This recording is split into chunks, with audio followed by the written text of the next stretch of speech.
40세가 넘어가면 5명 중에 2~3명이 있다고 그러고, 우리가 완경이 되는 50세 정도 가게 되면 보통 여성들이 5명 중에 3~4명 정도가 근종이 있다고 얘기할다 해요. 패친해주는 분들이 배를 갖다가 닦아주시다가 이게 뭐가, 언니 이 배가 딱딱한데 혹시 지방흡입한 거 아니야? 아니 뭐가 만져지는 것 같은데? 이런 얘기를 갖다가 듣는 거예요. 제가 이제 식당 갔다가 이제 웃긴 얘기를 하나 들었는데, 본인들 생리할 때 나오는 생리혈에 선지가 나오잖아요. 선지를 크기를 갖고 내게 크니 니게 크니 그러면서 막 웃기게 하는 얘기를 들었는데요.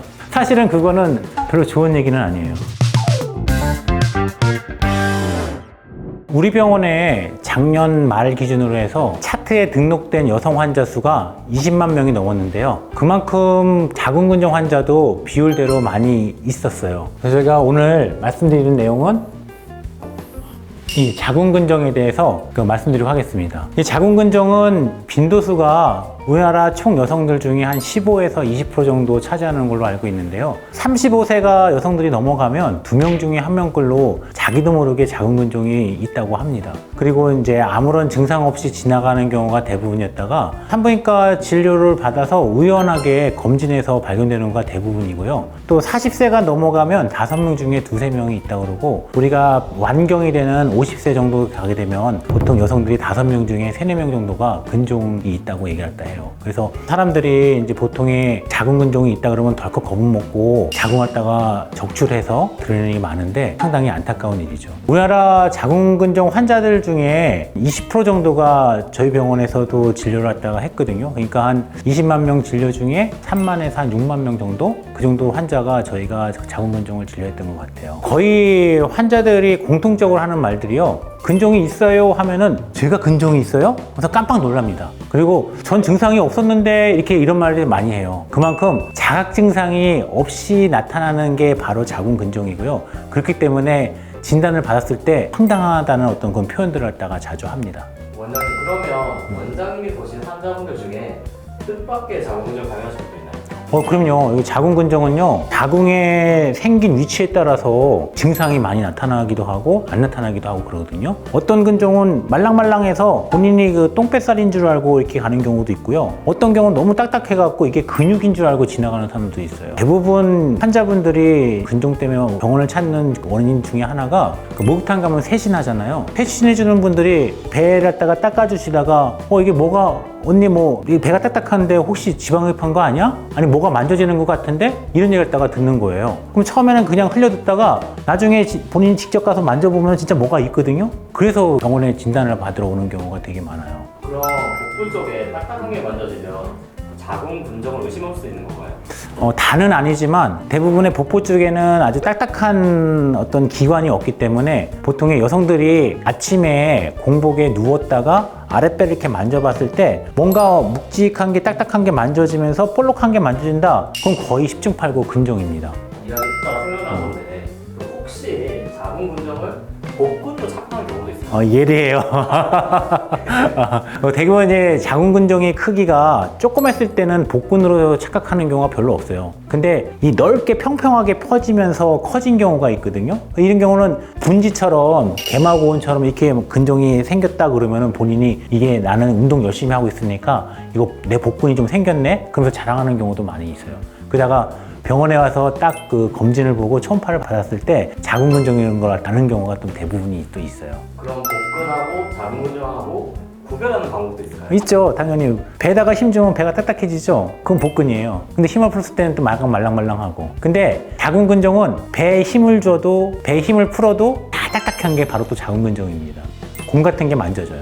원장님, 썰을 듣다 보니까 생각보다 다양하게 발견되는데 혹시 또 기억에 남는 썰이 있을까요? 보통의 경우에 여성들이 있잖아요. 이게 자궁이라고 이렇게 얘기를 표시를 하면은 여기 내막이 이렇게 있고 앞쪽에는 이렇게 방광이 이렇게 존재를 하고요. 요도가 이렇게 나가고 있고 대장, 직장이 이렇게 지나가고 있습니다. 근데 자궁의 혹이 요 꼭대기 이렇게 생기면요. 엄마들이 이제 광주를 갖다가 머리에 듣듯이 이런 형태로 이제 근종이 생기면 이게 15cm에서 20cm가 되도록 근종이 있는지도 몰라요. 내가 살쪘구나 이렇게 생각하고, 주변 사람들이 너 너무 살찐 거 아니야? 너 아랫배가 불러야 되는데 왜 윗배가 불러? 너 병원에 가봐. 이러면서 병원에 와갖고 진짜 실제로 이제 근종을 진단하는 경우가 많고요. 이런 분들 저희가 이제 수술을 해서 근종을 제거했는데 어떤 분은 이게 3kg가 넘어가요. 보통 20cm, 25cm. 너 쌍둥이 가졌구나 뭐 이런 얘기도 많이 듣고, 배가 수술하고 난 다음에 홀쭉 들어간 걸 갖다가 보고 난 다음에 나 괜찮구나 이러면서 안심하는 경우도 상당히 좀 있었습니다. 다리 통증이나 허리 통증도 당연하죠. 여기 보시면은 다리에 통증 생기는 경우가 근종이 요 위에 있을 때는 증상이 무증상으로 나오다가 근종이 요 뒤쪽에 있어요. 뒤쪽에 크게 한 5cm가 넘게 한 5에서 한 8cm 정도가 넘어가면 여기 척추뼈가 지나가거든요. 척추뼈를 누르는 거예요. 눌러버리면 어떻게 되겠어요? 허리가 아프겠죠. 어떤 사람은 디스크로 착각하는 경우도 상당히 많고, 은근히 생리 때만 되면 더 허리가 많이 아프게 되는 경우가 바로 자궁근종이 자궁의 후벽 뒤쪽에 있을 때 그렇게 돼요. 이런 경우는 또 하나의 또 특징이 있는데요. 가끔씩 가다가 이제 자궁근종이 후벽 쪽에 큰 사람들이 방구를 이렇게 많이 껴요. 툭 하면 뿡뿡뿡뿡뿡 하면서, 어떤 그 선생님이 한 번 오셨는데, 선생님은 수업하다 말고 자꾸 방구가 나오고 미치겠다는 거예요. 그래서 오셨는데 나중에 알고 보니까 근종이 뒤쪽 벽에 있어서 요 사이에 장이 지나가거든요. 장을 자꾸 눌러대니까 가스가 차갖고 방구가 나오는 거예요. 이런 경우에는 방구를 참지도 못해요. 그래서 보통 여성들이 얼굴이 빨개지면서 참을 때까지 끝까지 참거든요. 근데 이거 못 참아요. 그냥 뿡 나와요. 그냥 창피하죠. 그런 경우도 많이 있었어요. 또 하나는요, 자궁근종이 자궁의 앞쪽 벽에 있으면 이게 어디 뭘 눌러요. 방광을 눌러버려요. 그럼 오줌이 자주 내려와. 이게 너무 심하게 됐을 때는 여기에 있는 방광의 관략근을 갖다가 느슨하게 만들어서요, 재채기했을 때 오줌이 새버려요. 요실금까지도 만들어낼 수 있는 게 바로 이 자궁근종의 문제예요. 자궁근종 중에서 가장 심한 경우가 뭐냐면은, 자궁근종으로서 오는 것 중에 빈혈이 생기는 경우가 가장 안 좋은 케이스예요. 자궁근종이 요 자궁 내막, 생리가 나오는 부분에 딱 위치를 하게 되면요, 생리할 때는 원래 생리혈에는 혈액 응고인자가 없거든요. 근데 자궁근종이 생리 나오는 부분에 딱 위치를 해버리면은 포도주같이 껄쭉하고 검붉은 생리혈이 나와야 되는데 난데없이 선지가 쏟아지는 거예요. 어떤 경우는 울컥울컥 나오고, 밤새 엄청 큰 패드를 갖다가 하고 있어도 2개, 3개가 그냥 없어져 버려요. 여기서 덩어리가 나온다는 거는 빈혈 유발되기가 쉽고요. 빈혈이 유발되면 맨날 어지럽고 맨날 피곤해. 그리고 조금 움직이지도 않는데 그냥 집에 가서 쉬어야 되고 또 뭐 이렇게 하는 거죠. 어떤 아줌마들은요, 제가 이제 식당 갔다가 이제 웃긴 얘기를 한번 들었는데, 본인들 생리할 때 나오는 생리혈에 선지가 나오잖아요. 선지를 크기를 갖고 내게 크니 니게 크니 그러면서 막 웃기게 하는 얘기를 들었는데요. 사실은 그거는 별로 좋은 얘기는 아니에요. 선지가 나온다는 얘기는 내 몸속에 자궁 안쪽에 어딘가 병변이 있다는 얘기랑 똑같은 거예요. 그래서 이런 경우에는 꼭 반드시 산부인과를 가봐야 되고요. 빈혈 수치가 많이 떨어지는 원인 중에 하나가 자궁내막에 용종 같은 게 생겨도 떨어지기도 하고, 내막이 증식돼도 생기기도 하고, 여기 암이나 나쁜 세포들이 들어와도 이 선지가 나와요. 그래서 이거는 무조건 선지가 나오면 조직 검사 내지는 이런 걸 갖다가 해봐야 돼요. 그래서 내가 몸이 암이 아니구나라는 것 갖다가 먼저 인지를 하고 있어야 내가 안심이 되는 거예요. 그리고 나서 나머지 이런 혹 같은 거 있으면은 아까 얘기했던 하이프 치료나 아니면 다른 근종 제거술이나 이런 걸 통해서 제거할 수 있는 거예요. 빈혈 수치가요, 떨어졌다가 보통 우리가 12에서 16까지가 정상인데 8 이하로 떨어지면 많이 어지럽고요, 6 이하로 떨어지면 걸어다니는 힘조차도 없는 거예요. 뭘 많이 먹어도 힘도 하나도 안 나고, 사람들 보면은 맨날 얼굴에 뭐 병든 것처럼 이렇게 돼요. 피부도 축축축 처지면서 이 피부 트러블도 많이 생기고, 이런 경우가 대부분 많은 게 결혼하지 않은 분들, 아기를 갖다 안 낳았던 사람들도 보면 이 입술 주변에 막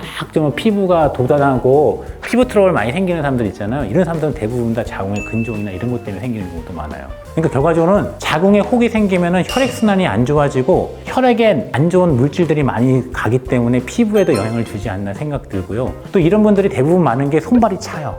손발 차고 아랫배도 차갑고, 그래서 어떻게 보면은 한여름인데도 불구하고 아랫배를 만져보면은 어떤 환자들은 되게 그 얼음장같이 이렇게 차고 온 사람들도 많이 있었거든요. 제가 다는 말씀은 안 드렸지만 이런 게 있으면 꼭 병원 가갖고 초음파로 진단을 받아보는 게 맞는 것 같아요. 그럼 원장님, 자궁근종에 잘 걸리는 분들은 어떤 특성이 있나요? 어떤 활약이 있나요? 자궁근종이 생기는 원인은 지금 100% 알려져 있는 건 없어요. 없는데 여러 가지 썰이 있어요. 그 중에서 가장 많이 각광받고 있는 게, 여성 호르몬 분비가 많이 되는 사람은 자궁에 근종도 많이 생긴다 이렇게 돼 있어요. 예를 들어 갖고요, 우리가 엄마들이 임신을 하게 되면 10달 동안 생리를 안 하잖아요. 안 하면서 여성 호르몬이 그만큼 분비가 덜 돼요. 그러니까 자궁에 이런 혹이 생길 수 있는 찬스가 떨어지는 거죠. 그리고 생리가 빨리 시작된 경우나 만경이 늦게 오는 경우, 55세에 오는 경우에는 이게 많이 생길 가능성이 많은 거예요. 그만큼 생리와 관련돼 있다, 관련돼 있으면 여성 호르몬이 많다 이런 뜻이에요. 또 하나는 우리가 신체 중에서 구성하는 것 중에 피부 바로 밑에 지방세포가 있는데 지방에서도요 여성 호르몬이 일부가 분비가 돼요. 그래서 난소가 제 기능을 못할 때는 지방세포에서 분비되는 여성 호르몬으로 여성들이 이게 충당을 받거든요. 근데 복부 지방이 너무 많게 되면은 여성 호르몬이 쓸데없이 많아지는 거예요. 많다 보면은 이게 바로 자궁 쪽에 영향을 줘서 자궁 내막증이나 근종이나 이런 성근증 같은 게 많이 생길 가능성이 높고, 여기에 운동을 열심히 하면 괜찮은데 운동을 많이 안 하고 몸속에 항산화가 안 되고 산화된 나쁜 몸의 물질들이 많아지면은 이상한 세포들이 많아지는 거죠. 그래서 결과적으로는 자궁 근종이 많아지는 경우에는 여성 호르몬이 과밀한 경우가 있으면 많아진다 이렇게 됩니다.